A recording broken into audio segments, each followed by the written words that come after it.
Good morning guys. Magluto tayo ngayon ng chapsuy. Ayan. Pero wala akong atay ng baboy. Laman lang. Ayan lang, repolyo, tsak. Ayan pechay para to guys, saka repolyo. Ito, halo-halo yan. Patatas, may ano ba ito? Sweet corn.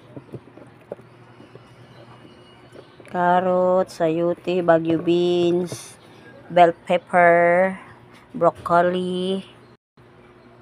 Ayan yung laman natin. Tsaka ayan, bawang sibuyas.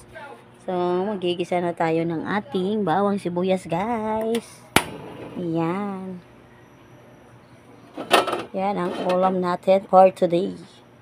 For today's video ay magluluto tayo ng chapsuy. Ayan. Ang dami nila guys, no? Ayan. So, yan lang po ang ating video ngayon. Bye guys!